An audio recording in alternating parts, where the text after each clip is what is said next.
ในตอนเช้าของมื้อนี้21พฤศจิกายน2025ที่สนามหลวงนครหลวงเวียงจันทร์ได้มีพิธีการซ่อมใหญ่ครั้งที่2การสวนสนามเฉลิมฉลองวันสถาปนาสาธารณรัฐประชาธิปไตยประชาชนลาวครบรอบ50 ปีโดยมีบรรดาสหายกันนำขั้นสูงภาครัฐพร้อมด้วยภาคส่วนที่เกี่ยวข้องเข้าร่วมเพื่อหาประกันให้แก่การจัดตั้งปฏิบัติหน้าเวียกการก้าเกี่ยมด้านเนื้อใน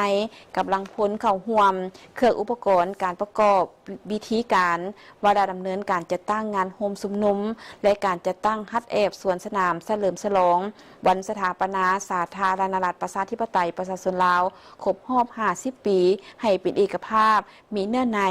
มีความหมายลึกซึ้งและสมเกียรติกรมใหญ่เสนาธิการกองทัพในนามคณะซี่นำก้อนสวนสนามได้ประสานสมทบกับบรรดาองค์การกระทรว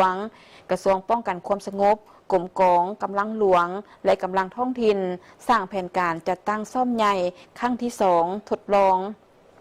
ครั้งที่2แสดงทดลองการสวนสนามเฉลิมฉลองวันสถาปนาสาธารณรัฐประชาธิปไตยประชาชนลาวครบรอบ50 ปีประสานก้อนกำลังปกสขึ้นเพื่อกวดกาความพร้อมทุกด้านให้แก่การเฉลิมฉลองวันประวัติศาสตร์ของชาติในครั้งนี้ให้เต็มไปด้วยความเป็นระเบียบเรียบร้อยและเพื่อระลึกถึงวันสำคัญทางประวัติศาสตร์ของชาติเอกอ้างผลงานในการสร้างสรรค์และพัฒนาประเทศชาติตลอดระยะ50 ปีต่อแขกภายในและต่างประเทศพร้อมทั้งถือเอาโอกาสนี้เต้าโฮมความสามัคคีปองดองชาติของประชาชนลาวบรรดาเผ่าในทั่วประเทศโดยภายใต้การนำพาของพรรคประชาชนปฏิบัติลาวให้เป็นปึกแผ่นสืบต่อปกปักรักษาและสร้างสรรค์พัฒนาประเทศชาติตามทิศที่นำของพรรคบางออกให้บรรลุตามจุดประสงค์คาดหมาย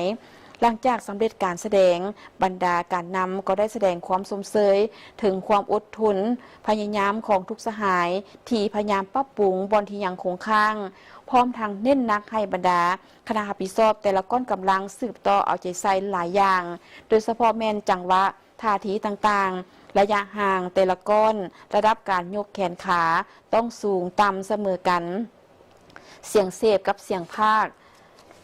ต้องให้เข้ากันกำหนดจุดแต่ละหน้าเวียกให้ละเอียดชัดเจนเพื่อให้มีความเป็นเอกภาพและงดงามพร้อมทั้งรับประกันบ่ให้มีความผิดพลาดสามารถแสดงออกได้อย่างสมบูรณ์ที่สุดในมือเฉลิมฉลองแท้